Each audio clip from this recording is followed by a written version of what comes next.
किसी हदीस में नहीं आता, जो अपने लड़कों को पालेगा, पोसेगा, पढ़ाएगा, लिखाएगा और उनका निकाह कर देगा, अल्लाह उसको जन्नत में मेरा पड़ोसी बनाकर रखेगा। ये कहीं नहीं कहा तो अल्लाह के नबी ने क्या कहा? जिन लड़कियों को जिंदा दफन कर दिया जाता था, 4-4 साल पाल पोस कर जिनको पकड़कर दफन कर दिया जाता था, नबी अकरम सल्लल्लाहु अलैहि वसल्लम उन लड़कियों को इज्जत देते हैं जिस बाप की 3 बेटियां होंगी और जिसने उनको पाला होगा, बड़ा किया होगा, उनको पढ़ाया होगा, उनको अच्छा अदब सिखलाया होगा। अल्लाह के नबी फरमाते ये तीनों बच्चियां, फिर उसने जिनकी शादी कर दी होगी, उन बच्चियों का निकाह कर दिया होगा, उनका घर बसा दिया होगा, उनको दीनदार लड़कों के निकाह में दे दिया होगा। कयामत के दिन ये बच्चियों का बाप इन 3 लड़कियों की शादी कराने वाला कयामत के दिन मेरा पड़ोसी बनकर रहेगा। फिर आपने फरमाया जिसकी 2 बेटियां हैं, 2 बेटियों को पढ़ाने और लिखाने वाला भी कयामत के दिन मेरा पड़ोसी बनकर रहेगा।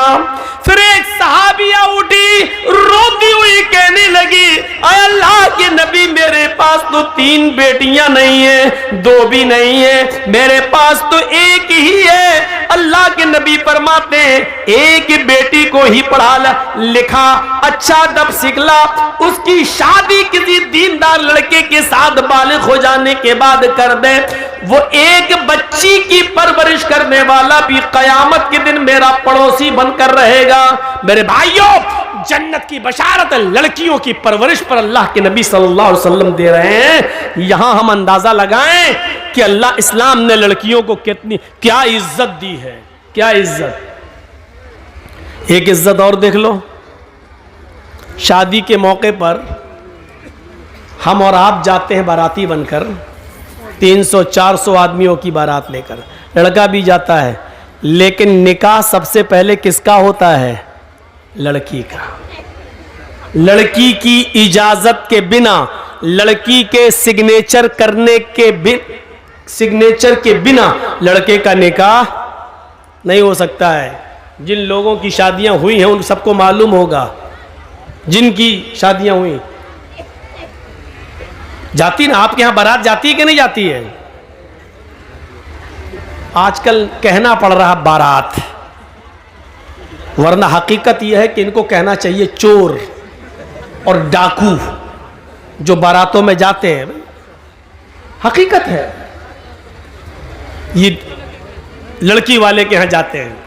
अरे उस जमाने में कभी ये दौर चलता था तो उसकी वजह यह थी कि पहले जमाने में ना ट्रेनें होती थी, ना गाड़ियां होती थी, तो पहले वो बैलगाड़ियों पर, खच्चरों पर ये लोग जाते थे एक गांव से दूसरे गांव, और शादी करा के जब लाते थे तो रास्ते में लूट लिए जाते थे, सोना चांदी कपड़ा लत्ता। तो इसलिए बारात का सिलसिला चला। एक गांव से दूसरे गांव में जब आदमी जा रहा तो 100, 150, 200 आदमी लेके जा रहा, ताकि हमें कोई लोग लूटे नहीं और हम दूल्हा और दुल्हन को निकाह करा के खैरियत से घर पे ले आए। इसलिए ये बारात का सिस्टम निकला था, सिस्टम। लेकिन आजकल ट्रेनों के जमाने में, आजकल हर थाने के बाहर पुलिस, हर गांव में पुलिस थाना मौजूद है, चोरी और डकैती का तसव्वुर निकल चुका है, काफिला अब लूटा नहीं जा सकता है मेरे भाइयों। लेकिन यह प्रथा अब तक चली आ रही है, यह निकली थी किसी और वजह से, लेकिन चली आज तक आ रही है। 300 और 400 आदमियों की बारात लड़की वाले के यहां पहुंच गए। अब लड़की का बाप बेचारा सोच रहा है कि अच्छी से अच्छी मिठाई खिलाओ, क्योंकि ये लोग मुंह फट लोग होते हैं। बारात में जितने आते हैं मुंह फट्टे होते हैं। मुंह फट का मतलब समझ रहे हो? अगर थोड़ी सी भी मिठाई में या खाने में कमी हो गई तो जिंदगी भर लड़की को ताने मारे जाएंगे, तेरे बाप ने तो इज्जत ही नहीं की हमारी। इसलिए लड़की का बाप जानता, पहले इनके पेट की जहन्नम को भरो और अच्छा से अच्छा खिलाओ। जब तक इसके पेट की जहन्नम को सुकून नहीं मिलेगा तब तक मेरी बेटी सुकून के साथ घर में नहीं रह पाएगी। अब बारात पहुंच गई, निकाह का वक्त आया। पहले लड़के का निकाह नहीं होता है, पहले लड़की का होता है। और लड़की का हकीकत में निकाह नहीं होता है, बल्कि लड़की से इजाज़त ली जाती है। आप लोगों में जिसका निकाह हुआ होगा मालूम होगा, एक वकील होता है और 2 गवाह। वकील और गवाह ये दोनों जाते हैं लड़की के पास रजिस्टर लेकर।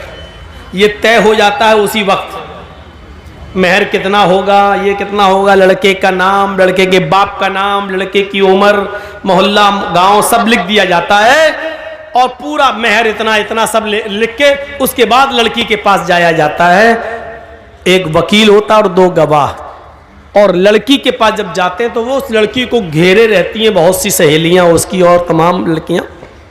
वहां रजिस्टर रख दिया जाता है और उस वक्त वकील पूछता है। वकील की जिम्मेदारी है कि वो पूछे, सरपरस्त की जिम्मेदारी है कि वो पूछे। जैसे मान लीजिए किसी लड़की का नाम ज़ैनब है या किसी लड़की का नाम अस्मा है, तो अब ऐसे पूछा जाएगा। वो वकील इतना जानने वाला होना चाहिए, हर आदमी को वकील मत बनाइए। अब उस लड़की से ये पूछे कि हाँ अस्मा या हाँ ज़ैनब, फला फला की बेटी ज़ैनब, फला फला के बेटे इस नाम का, मसलन मोहम्मद असलम किसी का नाम है और उसके बाप का नाम मोहम्मद अकरम है। हाँ मोहम्मद असलम साहब सनौफ मोहम्मद अकरम या अकरम साहब के बेटे मोहम्मद असलम के साथ आपका निकाह इतने इतने रुपए मेहर के एवज या इतना सोना या इतनी चांदी या इतना कपड़ा मेहर के एवज आपको उनके निकाह में दिया जा रहा है। क्या आप उस लड़के को निकाह में कबूल करती हैं? क्या वो लड़का आपको कबूल है?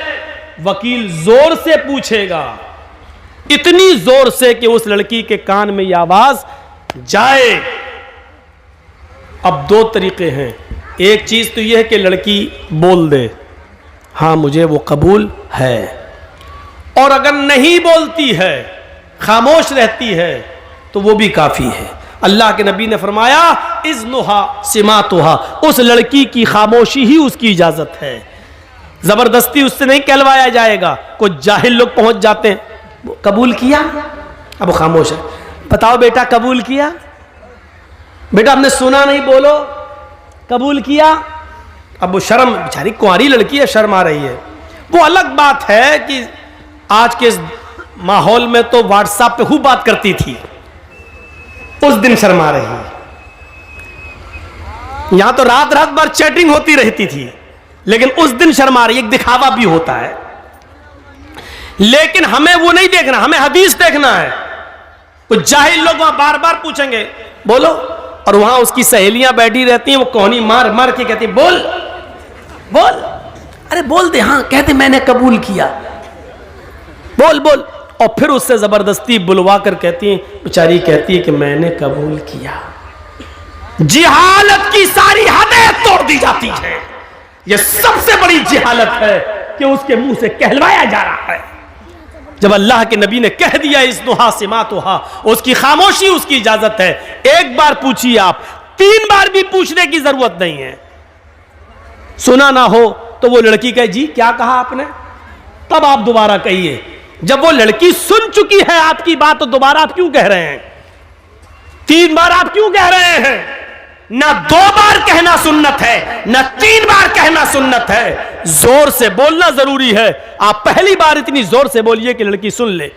हाँ ज़ैनब फला की बेटी, आपका निकाह मोहम्मद असलम अकरम साहब के बेटे के साथ 5000 रुपए मबलग मेहर अलावा नान नफका आपको उनके निकाह में दिया जा रहा है। क्या आप उस लड़के को कबूल करती हैं? इतनी जोर से आप बोल दीजिए पहली बार। शर्म से उसका सर नीचे झुक जाएगा। उसकी खामोशी उसकी इजाजत है। अगर वो खामोश है तो समझ लो कि उसने इजाजत दे दी। रजिस्टर आगे बढ़ा दीजिए, उससे साइन करा लीजिए और लेके चले आइए और कहिए कि लड़की ने साइन कर दिए हैं, लड़की ने इजाजत दे दी है। उसके मुंह से कबूल है का लफ्ज जबरदस्ती मत कहलवाइए।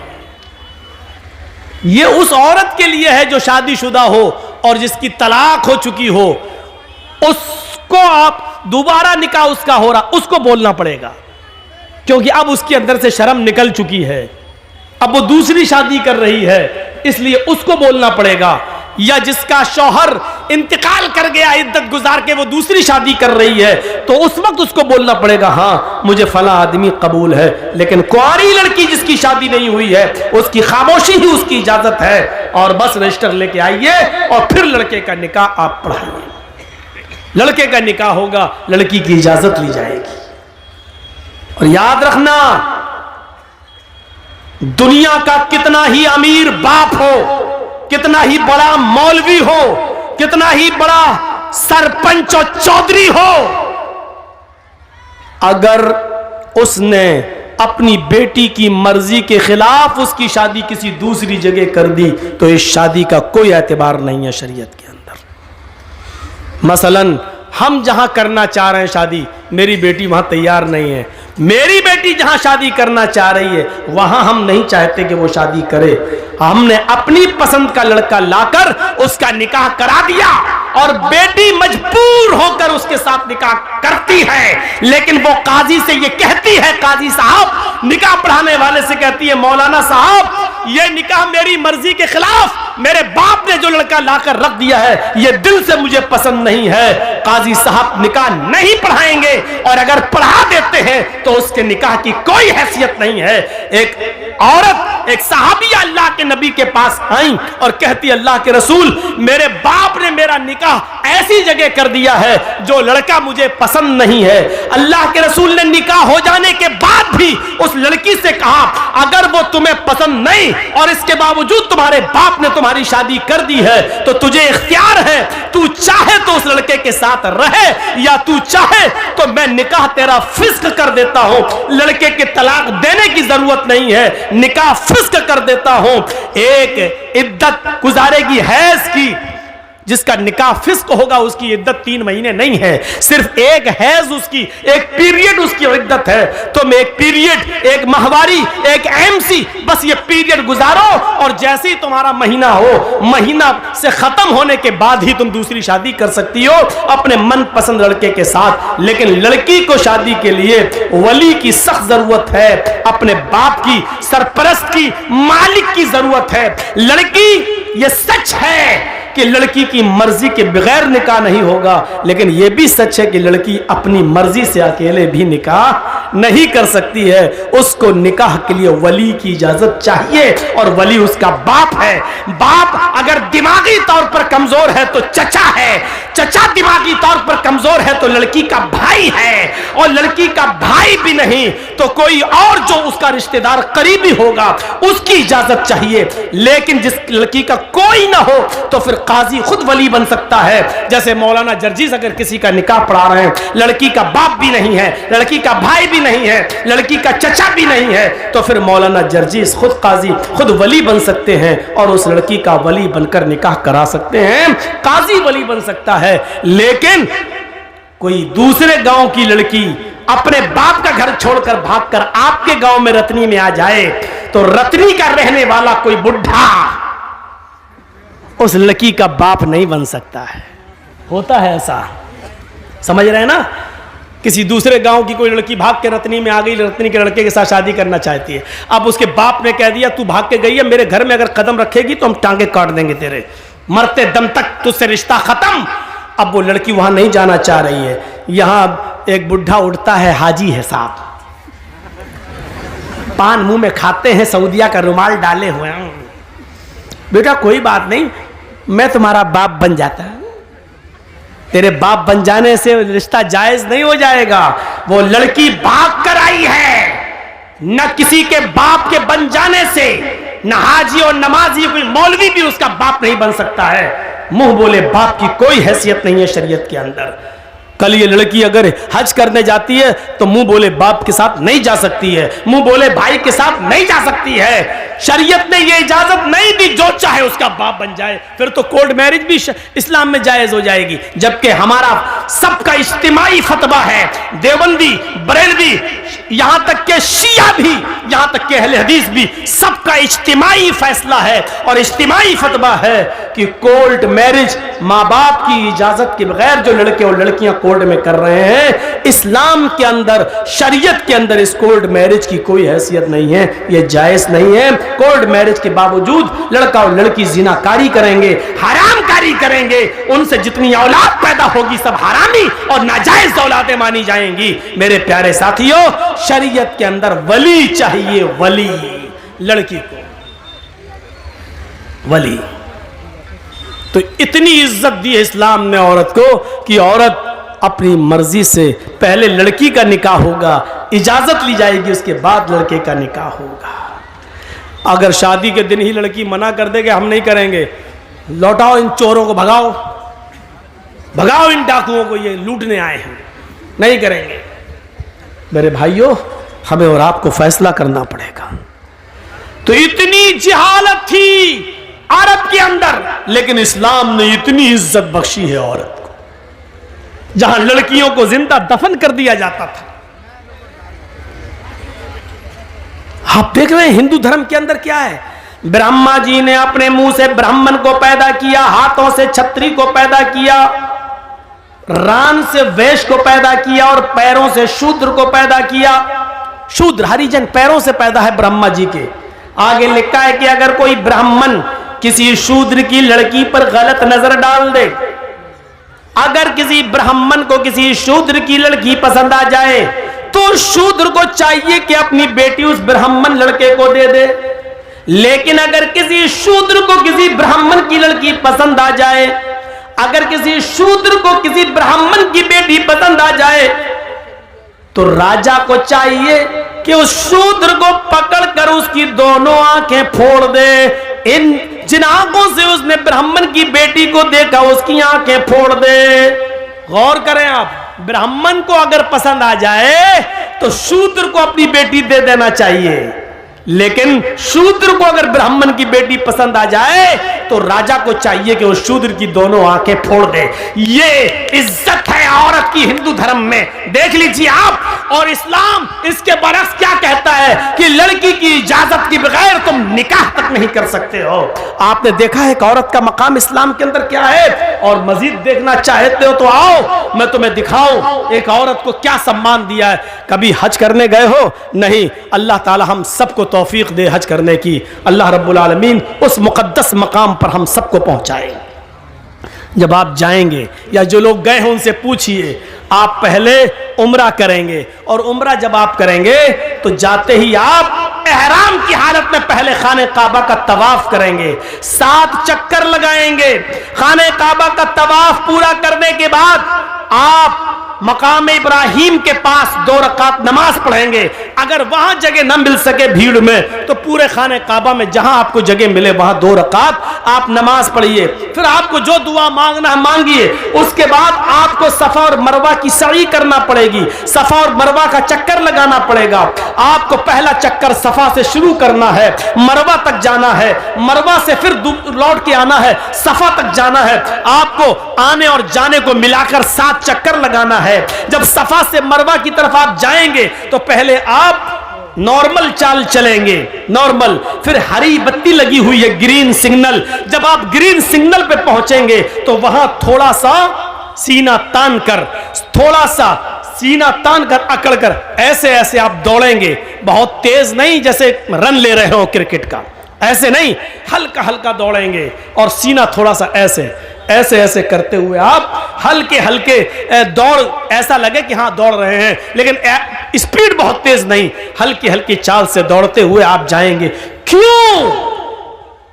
आप फिर दूसरी हरी बत्ती लगी है, वहां आप फिर नॉर्मल चाल से शुरू करेंगे। फिर हरी बत्ती लगी है, फिर वहां आप सीना तानेंगे और अकड़ के चलेंगे। फिर मरवा से आते वक्त भी आप ऐसा ही करेंगे।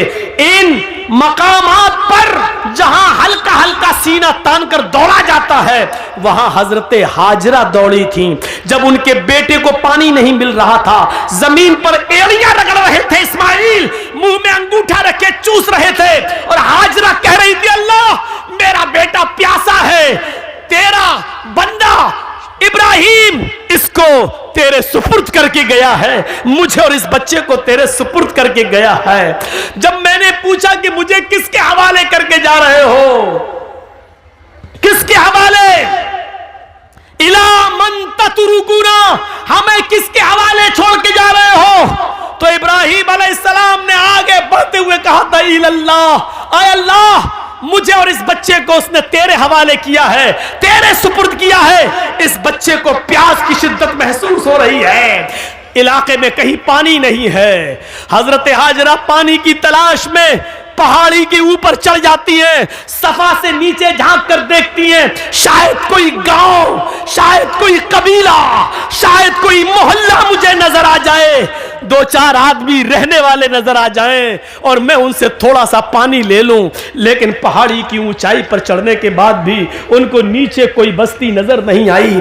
सफा से चक्कर लगाती हैं, नॉर्मल चाल चलती हैं, फिर थोड़ी दूर सीना तान कर चलती हैं, दौड़ती हैं, फिर रुकती हैं, फिर नॉर्मल चाल चलती हैं, फिर दौड़ती हैं और मरवा पे पहुंच जाती हैं। मरवा की पहाड़ी से नीचे झांक कर देखती हैं कि कोई बस्ती मिल जाए, कोई मोहल्ला मिल जाए, कोई गांव मिल जाए जहां मैं थोड़ा सा पानी लेकर अपने बच्चे को पिला सकूं। लेकिन मरवा की पहाड़ी के नीचे भी कोई बस्ती आबाद नहीं है।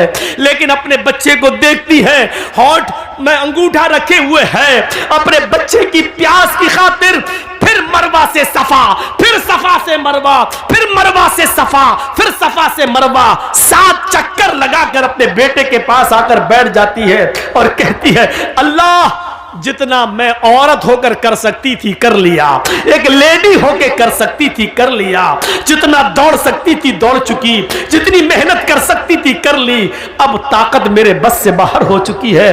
अल्लाह तू ही गैब से मदद फरमा, इस इस्माइल के लिए पानी का इंतजाम कर दे। अल्लाह इसको मेरा शौहर मुझे और इस बच्चे को तेरे हवाले करके गया है। अल्लाह ने कहा, जिब्रील क्या देखते हो, मेरी बंदी ने मुझे पुकारा है और मेरा बंदा इब्राहिम मेरे हवाले करके गया है, मेरे भरोसे पर छोड़ कर गया है और मेरे ही रास्ते में गया है। जाओ जहां इस्माइल पैरों की एड़ियां रगड़ रहे, तुम अपना पर वहीं पर मारो। जिब्रील अमीन आसमान से नीचे उतरते हैं और जहां इस्माइल एड़ियां रगड़ रहे थे वहीं पर मारते हैं और पानी का चश्मा जारी हो जाता है, पानी बहने लगता है। हाजरा उस पानी को देखकर खुश हो जाती हैं और उसको मुंडेर बांधने लगती है। पानी इधर उधर बहने लगा, वो सोच रही थी कि पानी कहीं खत्म ना हो जाए, इसलिए समेटने लगी। कितना समेटेंगी, पानी का चश्मा निकल रहा है, पानी इधर उधर समेट रही है और अब अबरानी जबान में कह रही हैं, जम जम। ये अरबी का जुमला नहीं है, जम जम जम जम जम का मतलब होता रुक रुक, ठहर ठहर, कहां जा रहा, रुक, जम जम, बार बार कह रही जम जम यानी रुक रुक, जम जम ठहर ठहर, ये बार बार कह रही हैं। लेकिन पानी कहां ठहरने वाला है, वो समेटती है, पानी बह जाता है। हजरत हाजरा मिट्टी से एक मुंडेर बांध देती हैं ताकि पानी इधर उधर न जाए, इसी में जमा हो जाए। मेरे भाइयों, अल्लाह के नबी ने फरमाया, अल्लाह हाजरा पर रहम फरमाए। अगर हाजरा ने उस पानी की बाउंडेशन न की होती, हाजरा ने उस पानी की मुंडेर न बांधी होती, हाजरा ने उस पानी को रोका ना होता, तो अल्लाह उस पानी को सारी दुनिया में पहुंचा देता। और जो चीज आम हो जाए फिर उसकी कदर नहीं होती। देख रहे हो ना, गंगा का पानी हर जगह बहता फिरता, कोई कदर है? जो चाहता उसमें लैट्रिन कर देता, जो चाहता पेशाब कर देता है, जो चाहता उसमें पायखाना कर रहा है, जो चाहता उसमें गंदगी फेंक रहा। बार बार योगी और मोदी सरकारों को लोग ललकार रहे, तुम तो कह रहे थे हम गंगा की सफाई करेंगे, आज तक गंगा की सफाई नहीं हुई है। सरकारें कटघरे में खड़ी है, गंगा की सफाई नहीं हो पा रही है। अब इस पानी की कोई कदर नहीं, क्योंकि जो चीज आम हो जाती है उसकी कोई कदर नहीं होती है। आज जमजम की कदर इसलिए है क्योंकि वो आम नहीं हुआ है। हजरत हाजरा ने उसकी मुंडेर बांधी। अब आपको जो बताना चाहता हूं वो ये, हाजरा सफा से मरवा तक जा रही हैं, कहीं कहीं सीना तान के जा रही हैं और दौड़ती हुई जा रही हैं। हर हाजी को जहां पे हाजरा दौड़ी थी, आज हाजरा की सुन्नत को जिंदा करना पड़ता है। वहाँ हर हाजी को थोड़ा सा या उम्रा करने वाले को सीना तान कर दौड़ना पड़ता है। अल्लाह के रसूल ने औरतों को मना कर दिया है, फरमाया है कि हमारी उम्मत की औरतें सीना तान कर नहीं दौड़ेंगी, वो अपनी नॉर्मल चाल में चलेंगी। लेकिन अल्लाह के रसूल ने हाजियों को, मर्दों को यह हुक्म दिया है कि उनको हाजरा की इस अदा को जिंदा करना होगा।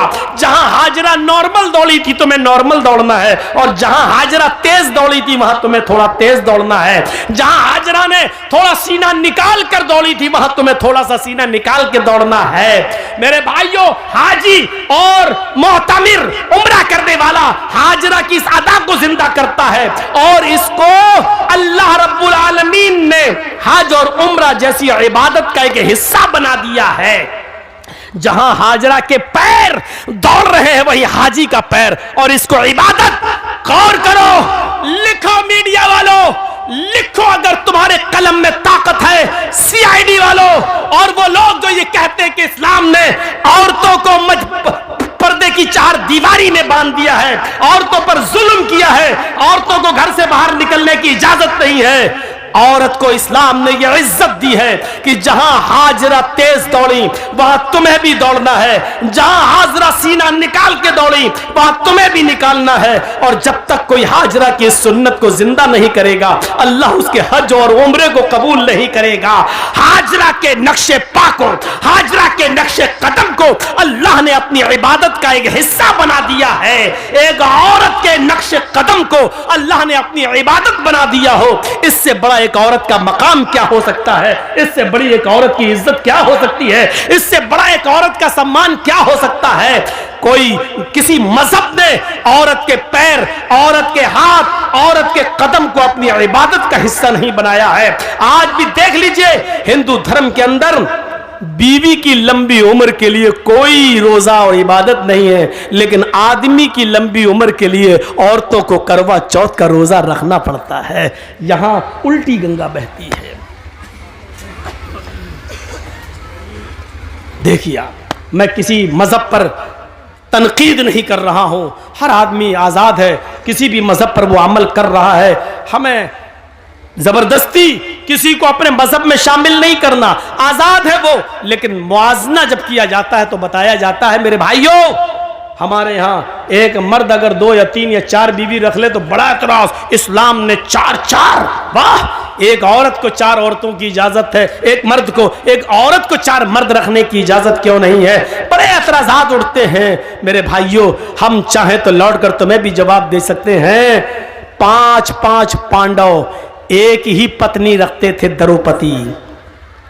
5 पांडव की एक ही पत्नी थी, द्रौपदी। 5 भाइयों ने एक ही औरत को रखा था, द्रौपदी। आप अंदाजा लगा सकते हैं, हमें वो लोग नसीहत करते हैं जो खुद शीशे के मकान में रहते हैं और हमारे पत्थर के मकान पर पत्थर, मजबूत मकान पर पत्थर मार के गिराना चाहते हैं। उनको ये नहीं मालूम कि तुम्हारा मकान शीशे का है। अगर इधर से जवाब में एक पत्थर हमने फेंक दिया है तो तुम्हारे मकान का हाल क्या होगा? मेरे भाइयों, जो खुद शीशे के मकान में रहते हो उनको दूसरों के पत्थर के मकान पर पत्थर फेंकने का हक नहीं है। उनको डरना चाहिए, अपने मकान के कमजोर होने का एहसास होना चाहिए, एहसास उनको होना चाहिए। जो हमारे नबी की 11 और 12 बीवियों पर एतराज करते हैं, उनको कृष्ण कन्हैया की गोपियों की तादाद मालूम होनी चाहिए। 16,108 शीशे के मकान में रहने वाला किसी के मजबूत मकान पर पत्थर नहीं फेंकता है, क्योंकि वो जानता है कि अगर जवाब में इसने पत्थर फेंका तो हमारे शीशे के मकान का हाल क्या होगा। इसलिए अक्लमंदी इसमें है कि आदमी किसी दूसरे के मजहब पर बगैर पढ़े लिखे तनकीद न करे, बल्कि हर मजहब को इज्जत की नजर से देखे। हम आपके मजहब की इज्जत करते हैं, लेकिन इस बात की इजाजत नहीं देते कि हमारे मजहब पर तनकीद हो। आप हमारे मजहब की इज्जत कीजिए और इस बात की इजाजत मत दीजिए कि हम आपके मजहब पर तनकीद करें। तनकीद करने का कोई हक नहीं है। मेरे भाइयों, जिस मजहब में जो अच्छाइयां हो वो ले लेना चाहिए। अच्छाई जहां से मिले वो हमारी खोई हुई अमानत है, उसे हमें ले लेना चाहिए। और बुराई जिस मजहब के अंदर भी हो, जिस धर्म के अंदर भी हो, उसको छोड़ देना चाहिए, चाहे वो किसी भी मजहब के अंदर पाई जा रही हो। मैं ये कह सकता हूं कि इस्लाम के अंदर कोई बुराई नहीं है। मुसलमानों में बुराइयों की कमी नहीं है। दोनों बातें अलग अलग हैं। फिर सुन लीजिए, इस्लाम में कोई बुराई नहीं है, लेकिन मुसलमानों में किसी बुराई की कमी नहीं है। एक साइंटिस्ट ने कहा था कि मैंने जब धर्मों का मुताला किया तो मुझे सबसे अच्छा धर्म इस्लाम लगा। जब मैंने मजहबों का मुताला किया, हिंदू धर्म, ईसाई धर्म, जैन धर्म, सिख धर्म, यहूदी मजहब, बुद्ध मजहब, इस्लाम धर्म, मैंने सारे मजहब की स्टडी की तो मुझे पढ़ने में सबसे अच्छा मजहब इस्लाम लगा। लेकिन जब मैंने दुनिया घूम कर देखा और हर मजहब के मानने वालों का जायजा लिया, मैंने यहूदियों की बस्ती में यहूदियों को देखा, ईसाइयों की बस्ती में ईसाइयों को देखा, जैनियों की बस्ती में जैनियों को देखा, और हिंदुओं की बस्ती में हिंदुओं को देखा, बुद्धिस्टों की बस्तियों में बुद्धिस्टों को देखा, मुसलमानों की बस्ती में और मोहल्ले में मुसलमानों को देखा। मैंने हर बस्ती में हर मजहब के मानने वालों का जायजा लिया तो मुझे दुनिया की बिगड़ी हुई बदमाश बदकमाश कौमों में सबसे ज्यादा बदतर और सबसे ज्यादा नालायक कौम मुसलमान नजर आई। हकीकत कड़वी मगर हक बजानिब उसने बात कही है। यह क्या बात है कि दूसरों की बुराई हमें सुनकर बड़ा मजा आता है। अगर हमारे अंदर भी कोई कमी है तो उसको सुनने की भी क्षमता हमारे अंदर होनी चाहिए। हम उस साइंटिस्ट की तारीफ करते हैं कि उसने हमारे मजहब को गलत नहीं कहा। हम उस साइंटिस्ट की तारीफ करते हैं कि कौमों का मुआयना करने के बाद सबसे ज्यादा कमी उसको अगर नजर आई तो मुसलमानों की नजर आई। उसने क्या कहा? मैंने जब धर्मों का मुताला किया तो सबसे अच्छा मजहब इस्लाम लगा, लेकिन जब हमने कौमों का मुआयना किया तो सबसे बदतर कौम मुझे मुसलमान नजर आई। और आप देख लो 30 करोड़ 35 करोड़ मुसलमान पूरे भारत में, 4 लाख से ज्यादा मदरसे पूरे भारत में, 4 लाख से ज्यादा पूरे भारत में मदरसे, 50 लाख से ज्यादा उलमा। एक लिस्ट दे रहा हूं आपको, गौर कीजिए। मुसलमान कितने? 30 से 35 करोड़। मदरसे कितने पूरे हिंदुस्तान में? 50 लाख, 4.5 लाख, 4 से 4.5 लाख। उलमा कितने? 50 लाख से ज्यादा। इतने मदरसे, इतने उलमा, इतनी बड़ी तादाद मुसलमानों की। मस्जिदें भी मेरे भाइयों मदरसों से कम नहीं, 5 से 6 लाख मस्जिदें पूरे हिंदुस्तान के अंदर। लेकिन नमाजियों की तादाद पर आप गौर करेंगे तो सिर्फ 2%। मस्जिदों में नमाज पढ़ने वालों की संख्या 2%, 100 में सिर्फ 2 आदमी, 2 मुसलमान। गौर कर रहे हैं? 30 से 35 करोड़ मुसलमान, 4 से 4.5 लाख मदरसे, 5 से 6 लाख मस्जिदें, 50 से 60 लाख उलमा। इतनी बड़ी तादाद के होने के बावजूद मस्जिदों में नमाज पढ़ने वालों का परसेंट 2%, जुमे में 5%, ईद और बकरीद रमजान में 10%, थोड़ा सा बढ़ जाते हैं। ईद और बकरीद में यह तादाद बढ़ के 15 और 20%। ये 80% कहां गए?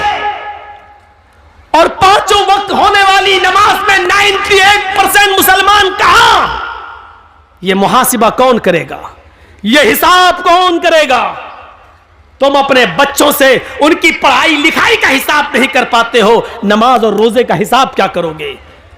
अल्लाह के रसूल ने हिसाब किताब बताया था, जब तुम्हारा बच्चा 7 साल का हो तो नमाज पढ़ने का हुक्म दो। ना पढ़े कोई बात नहीं, कभी पढ़ेगा कभी छोड़ेगा, लेकिन 10 साल का हो तो मार मार के नमाज पढ़ने ले जाओ। अगर नहीं पढ़ता तो मारो। नबी ने तरीका बताया था, नमाज पढ़ने के लिए आदत डलवाई थी और 10 साल के बाद मारने का हुक्म दिया था। लेकिन जब बाप ही नमाज नहीं पढ़ता तो वो अपने बच्चे को क्या मारेगा? है? हम तसव्वुर करें, गुस्सा आता है। मैं ये नहीं कहूंगा कि गुस्सा नहीं आना चाहिए। गुस्सा जिंदों को आता है, मुर्दों को नहीं। गुस्सा जिंदों को आता है, मुर्दों को नहीं। मैं बिल्कुल नहीं कहूंगा कि तुम्हें गुस्सा नहीं आना चाहिए, गुस्सा आना चाहिए, लेकिन गुस्सा कब आना चाहिए? कब? जब कोई जय श्री राम का नारा लगाए तो उसके जवाब में तुम अल्लाहू अकबर का नहीं। गुस्सा तब आना चाहिए जब आप अपने बेटे के हाथ में शराब की बोतल देखें। गुस्सा तब आना चाहिए जब रात के 12 बजे आपकी जवान बेटी बिस्तर पर लिहाफ और रजाई के अंदर मोबाइल चला रही है और फेसबुक चला रही है, एंड्रॉइड मोबाइल इस्तेमाल कर रही है। आपको गुस्सा आना चाहिए। आपको गुस्सा आना चाहिए कि आपकी बीवी पूरे दिन बाजार में शॉपिंग करती रही और शाम को घर आई। आपको गुस्सा आना चाहिए कि बेपर्दगी के साथ वो घर से निकली तो किसकी इजाजत लेके गई। आपको गुस्सा आना चाहिए कि आपकी बेटी स्कूल जाती है तो किसके साथ जाती है और किसके साथ आती है। उसके आने और ले जाने के लिए कौन, आपने किसको मुतय्यन किया है। अकेले अगर जाती है या मोहल्ले की चंद सहेलियों के साथ जाती है तो आपको उन मोहल्ले और गांव की चंद सहेलियों पर एतबार कैसे है? क्योंकि सहेलियां एक दूसरे की सहेली होती है। तुम मेरी मत कहना, मैं तुम्हारी नहीं कहूंगी। तुम अपने बॉयफ्रेंड के साथ जाओ, हम अपने बॉयफ्रेंड के साथ जाते हैं और घर जब पहुंचेंगे तो हम लोग एक साथ हो लेंगे, तुम हमें फला जगह पे मिल जाना। आपने अपनी बेटी को गांव की चंद लड़कियों के साथ स्कूल जाने की इजाजत कैसे दे दी? और दे दी तो आपने उसका पीछा करके कभी देखा? कभी आपने पूछा कि स्कूल से ये लड़की कितने बजे गई, हमारे घर पे कब पहुंचती है? ये हिसाब किताब कौन करेगा? मुसलमानों, तुम हिसाब किताब करने वाली कौम हो। तुम बच्चों के लिए अगर बाप हो तो अपने बच्चों का हिसाब लो, शौहर हो तो अपनी बीवी का हिसाब लो, अगर भाई हो तो अपनी बहन का मुहासिबा करो।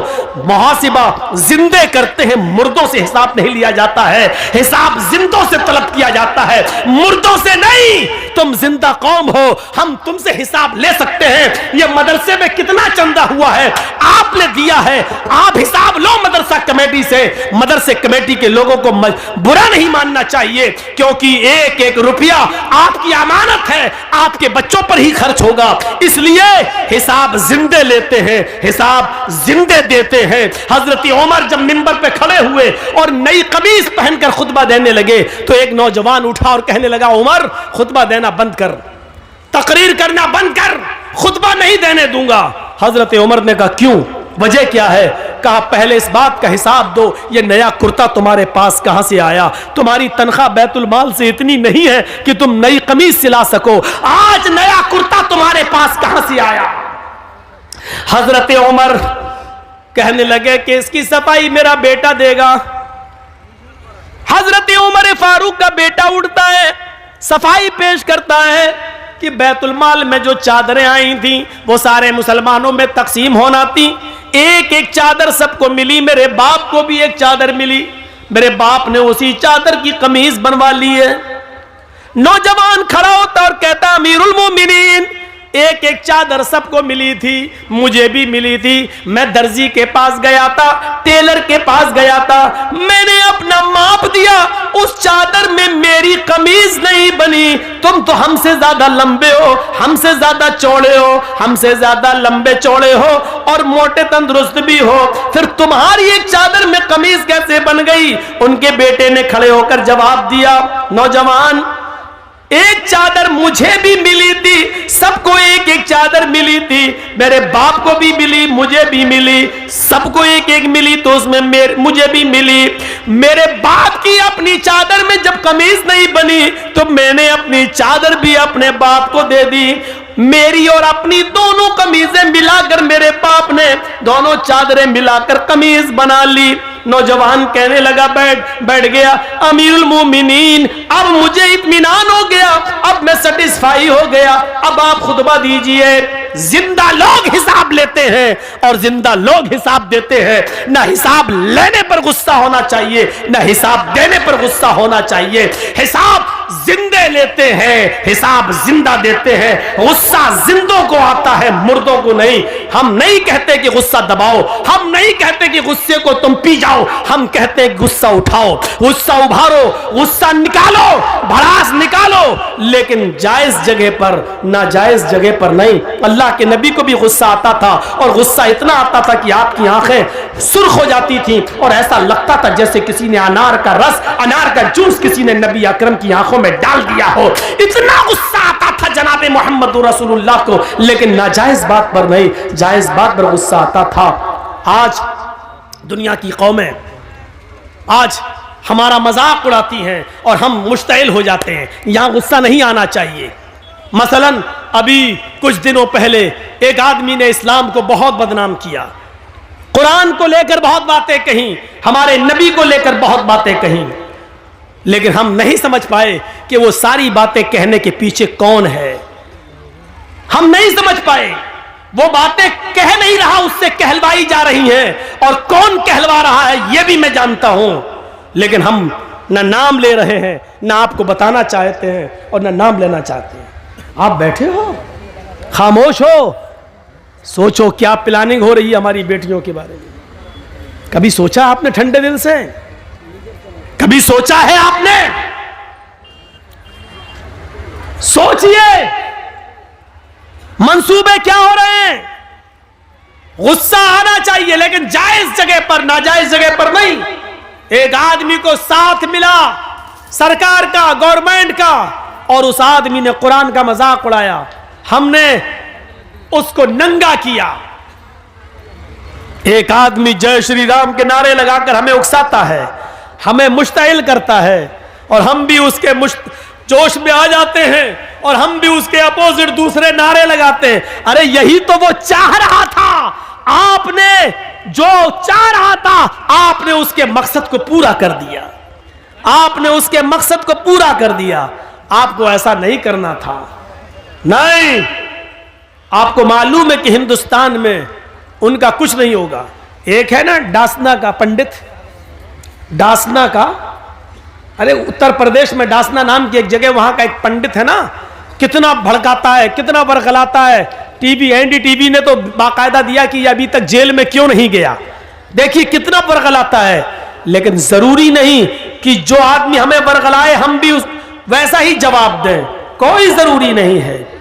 मेरे भाइयों, शॉर्टकट में एक जवाब दे दूं आपको, अक्लमंदी ये नहीं है।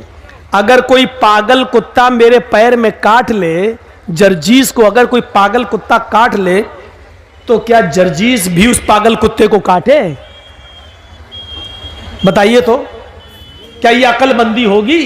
अगर कोई पागल कुत्ता काट लिया हमारे पैर में, अब जर्जीस को गुस्सा, कमीने तूने काटा, पकड़ पकड़ पकड़, हम भी काटेंगे, पकड़वाया और काट रहे उसको, तो उससे बड़े पागल तो हम हो गए। तो कुछ लोगों का दिमाग खराब हो चुका है। किस नशे में हो चुका है? उनके साथ पुलिस की ताकत है, उनके पास एसएसपी और डीएम की ताकत है, उनके पास हुकूमत की ताकत है। वो जानते हैं हम कुछ भी कह देंगे हमारा कुछ नहीं होगा। इस नशे में, हुकूमत के नशे में, पुलिस और एसपी और डीएम की ताकत के नशे ने उनको पागल कर दिया है। वो हमें बरगलाएंगे। अक्लमंदी यह है कि उनके बरगलाने में हम ना आए। हाथी का काम होता है खामोशी के साथ चलते रहना, और कुत्तों का काम होता है भौंकते रहना। अगर हाथी भौंकने वाले कुत्तों को पीछे मुड़ के देखने लगा, तो हाथी जिस मंजिल पे जाना चाहता नहीं पहुंच पाएगा। हाथी चलता रहता है, वो जानता है कि ये कुत्ते हैं, इनकी आदत भौंकने की है, भौंकते रहेंगे, थक जाएंगे, खुद ही छोड़ देंगे। इन भौंकने वाले कुत्तों को उनकी हालत में छोड़ दो। हम भौंकने वाले कुत्तों का नाम भी ले देते, लेकिन इन यूट्यूबर वालों की वजह से नहीं ले रहे हैं। आप समझ जाओ, और जिसने इन भौंकने वाले कुत्तों को समझ लिया वो पूरी तकरीर समझ गया। समझ लो कि वो कामयाब हो गया। मेरे भाइयों, ये यूट्यूबर वाले तुम्हें समझने नहीं दे रहे हैं, लेकिन हमने तुम्हें समझा दिया इशारों में। जो इन भौंकने वाले कुत्तों को समझ जाए वो पूरा जलसा समझ गया, और समझ लो कि मुखिया जी के कराए हुए जलसे को आपने कामयाब कर दिया।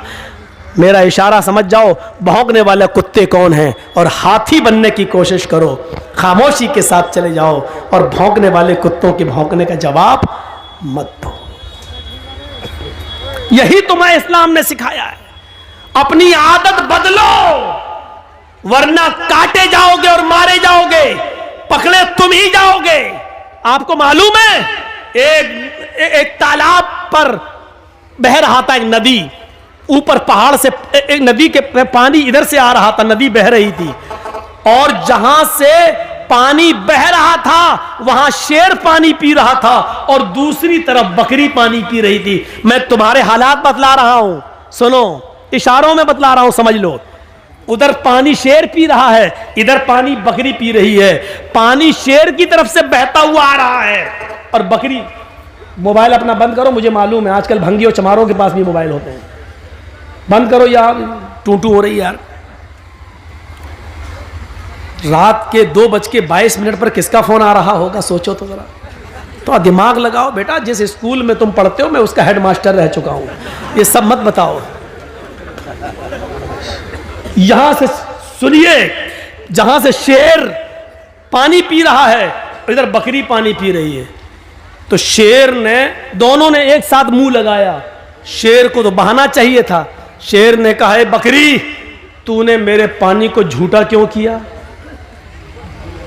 अब देखो उल्टा बोल रहा है, जबकि पानी शेर झूठा कर रहा है और पानी शेर की तरफ से बहता हुआ बकरी के पास आ रहा है। शेर का झूठा पानी बकरी पी रही है, लेकिन शेर ने बकरी से क्या कहा, तूने मेरा पानी झूठा क्यों किया? बकरी कहने लगी, जंगल के राजा, मैंने कहां झूठा किया है? पानी तो आपकी तरफ से बहता हुआ आ रहा था, आपका झूठा पानी मेरी तरफ आ रहा था, मैंने तो आपका झूठा पानी पिया। बकरी का ये जवाब सुना शेर ने तो कहा, अच्छा मुंह भी चला रही है, मुझसे बहस भी कर रही है। आया और मारा पंजा और फाड़ दिया बकरी को और खा गया। ये सूरत हाल है तुम्हारी और हमारी। अगर हम जायज बात भी करेंगे तो पकड़ी जाएगी और वो नाजायज बात भी करेंगे तो नहीं, क्योंकि पावर है, नशा है। नशा उतरता अच्छे अच्छों का उतरा तो तुम्हारा क्या है? फिरौन का उतरा, कारून का उतरा, नमरूद का उतरा, हिटलर का उतरा, तुम्हारा भी उतरेगा। जाओगे कहां? नशा उतरना है, आज नहीं तो कल। और राहत इंदौरी ने कभी कहा था, जो आज साहिबे मसनद हैं कल नहीं होंगे। जो आज साहिबे मसनद हैं कल नहीं होंगे। किराएदार हैं, जाती मकान थोड़ी है। यूपी में हवा बदल रही है, हालात किस तरफ जा रहे हैं हमें मालूम है। बस जरूरत है अक्लमंदी से काम लेने की। बिहार वालों ने थोड़ी सी गलती कर दी, आज बीजेपी और जनता दल यू की गवर्नमेंट बन गई।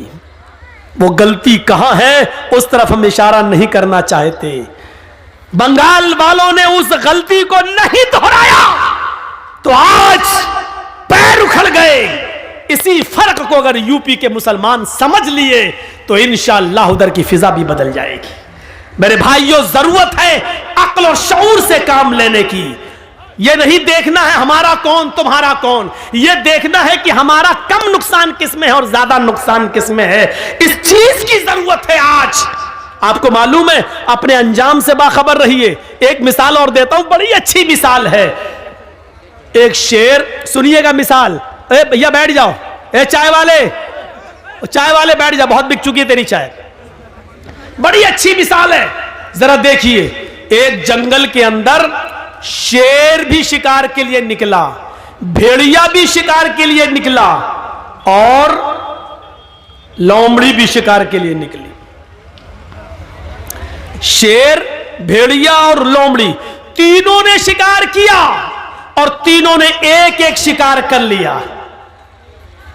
शेर ने हिरन मार दिया, भेड़िए ने बकरी का शिकार किया और लोमड़ी ने खरगोश का शिकार किया। शेर ने कहा भेड़िए से, तुम तकसीम कर दो, बंटवारा कर दो, कौन किसका हिस्सा है, कौन क्या खाएगा। देख रहे हैं, शेर तो राजा होता है, मतलब पावर में। शेर का मतलब आप दिमाग कहीं और ले जाइएगा, मैं नाम नहीं लूंगा इन कमीनों की वजह से। कितना मजबूर कर दिया है आपने, सोचा आपने, अंदाजा लगाया कितना मजबूर कर दिया आपने मुझे। तो सुनो, शेर जब मैं बोलूं तो कुछ और सोचना, मैं नाम नहीं लूंगा। तो शेर ने हिरन मारा, भेड़िए ने बकरी का शिकार किया और लोमड़ी ने खरगोश का। शेर ने कहा, मतलब पावरफुल, भेड़िए से कहा इंसाफ कर दो, फैसला कर दो, कौन क्या खाएगा। भेड़िए ने कहा बहुत आसान है। कहा क्या? कहा हिरन आप खा लीजिए, बकरी मैं ले लेता हूं, लोमड़ी खरगोश ले लेगी। शेर को गुस्सा आ गया, शेर को गुस्सा आया और उस गुस्से में मारा पंजा, भेड़िए के सर अलग तन अलग टुकड़े टुकड़े हो गए उसके, खत्म कर दिया उसने भेड़िए को। लोमड़ी से कहा बहन जी तुम इंसाफ करो। लोमड़ी ने देख लिया, भांप लिया। लोमड़ी ने कहा बहुत आसान है। कहा क्या? कहा 3 शिकार हैं, हिरन, बकरी और खरगोश। हिरन आप सुबह खा लीजिए, बकरी आप शाम को खा लीजिए, और मुंह का जायका बदलने के लिए खरगोश को आप दोपहर में खा लीजिए। शेर ने कहा वाह, बहुत अच्छा फैसला, वाकई इतनी अकल तुम्हें किसने दी, इतना अच्छा फैसला तुम्हें किसने सिखाया? उसने कहा इस भेड़िए ने, इस भेड़िए के अंजाम ने। इतनी जबरदस्त मिसाल देने के बाद भी हमारी अकल नहीं खुल रही है। हमारी अकल, भेड़िए, लोमड़ी ने देखा खरगोश जा रहा है, जाए, ये मेरा कम नुकसान है, लेकिन अगर ये हम ही को मार के खा गया तो हम ही नहीं रहेंगे तो क्या खाएंगे? अपने आप को पहले बचाओ। तो मेरे भाइयों, इस वक्त ये मत देखिए कि कौन आ रहा है, इस वक्त ये देखिए कि हमारा बड़ा नुकसान किसमें और छोटा नुकसान किसमें है। इसलिए बड़े नुकसान से बचाने के लिए छोटा नुकसान अपने आप को कर देना चाहिए अपना। इसलिए बिहार वाले बड़े नुकसान को समझ नहीं पाए, छोटा नुकसान नहीं कर सके, इसलिए दोनों नुकसान से महरूम होकर उसी बड़े नुकसान में फिर पल रहे हैं। बंगाल वालों ने लात मार दी, बड़े नुकसान से अपने आप को बचा लिया और छोटा नुकसान उन्होंने कर दिया। अल्लाह उत्तर प्रदेश की आवाम को भी बड़े नुकसान से बचने की तौफीक अता फरमाए, उनको अक्ल शऊर अता फरमाए और उनको भी समझदारी से काम ले, और लोमड़ी की तरह उनको भी इबरत हासिल करने की तौफीक अता फरमाए, वरना हाल वही होगा जो भेड़िए का हुआ। क्योंकि पावर, इंसाफ तो यही था, शेर ने हिरन मारी, शेर हिरन खा ले, भेड़िए ने बकरी मारी, भेड़िया बकरी खा ले, लोमड़ी ने खरगोश मारा, लोमड़ी खरगोश खा ले। भेड़िए ने फैसला सही किया, लेकिन इसके बावजूद भी उसको जान से हाथ धोना पड़ा। अच्छा, मारा पंजा, बेचारा गया। लोमड़ी से कहा तुम इंसाफ करो। उसने कहा दिन में आप सुबह में हिरन खा लीजिए, शाम को बकरी खा लीजिए, और दोपहर में अगर मुंह का जायका बदलना हो तो खरगोश का टेस्ट कर लीजिए, तीनों आपके। वाह वाह, क्या अच्छा फैसला किया। लोमड़ी से कहा लोमड़ी इतना अच्छा फैसला तुझे किसने सिखाया? सीधे कहती है भेड़िए के अंजाम ने, भेड़िए ने, इसी भेड़िए से सीखा है मैंने। तो आप भी कुछ सीखिए, उत्तर प्रदेश के लोग बिहार से सीख लें और बंगाल से भी सीख लें। मिसाल भी बड़ी अच्छी हो, बड़े अच्छे मौके पर याद आ रही है। तो मेरे भाइयों, अपने अंजाम को समझने की कोशिश कीजिए। अपने हम जानते हैं हमारा इस वक्त कौन है, कोई नहीं। इस बात का भी एतराफ है, हम किसी का फेवर नहीं कर रहे हैं।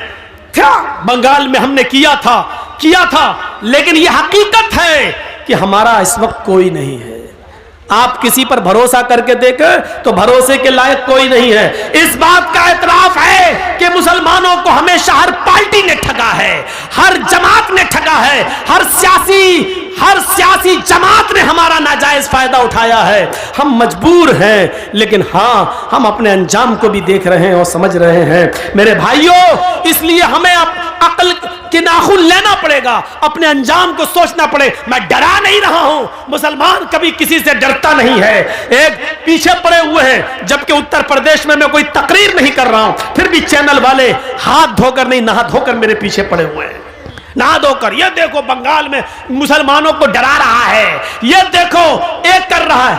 अरे मैं नहीं डरा रहा हूं, चैनल वालों, जी इंडिया और जी न्यूज और जी हिंदुस्तान, क्या तुम अंधे हो? दिखाई नहीं देता?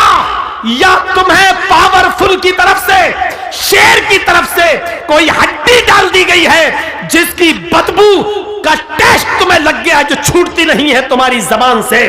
तुम्हें पता नहीं है कि इस वक्त गाय की बात कौन कर रहा है, इस वक्त मंदिर की बात कौन कर रहा है, इस वक्त मथुरा की ईदगाह की बात कौन कर रहा है।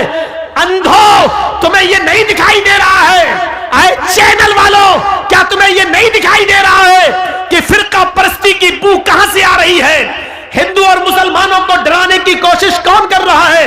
आपस में यह बंटवारा कौन कर रहा है? चैनल वालों, यह तुम्हें दिखेगा नहीं, क्योंकि हड्डियों ने तुम्हारे अंदर नशा पैदा कर दिया है। वो हड्डी शेर की तरफ से आई है। शेर, बस अक्लमंद रहा इशारा काफी, शेर की तरफ से आई है। इस शेर को समझ जाओगे आप कौन है। शेर भी कभी बकरी बनेगा। और कहो इंशाअल्लाह, कहो इंशाअल्लाह। ये तहज्जुद की नमाज का वक्त है रात का, और अल्लाह ताला पहले आसमान पर आ जाता है। इस वक्त दुआ कीजिए कि बारे इलाह, जो हमारे मुल्क के लिए बेहतर हो उसको मुल्क का मुहाफिज बना। हम ऐसी दुआ ही नहीं कर रहे हैं कि कोई हम पर केस करे। हम तो ये कह रहे हैं जो हमारे देश के हक में बेहतर हो, जो हमारे मुल्क के हक में बेहतर हो, जो हमारे मुल्क की हिफाजत करता हो, जो सच में हमारे मुल्क को अपना मुल्क समझता हो। ऐ अल्लाह, तू इस मुल्क का इक़्तिदार उसको अता फरमा।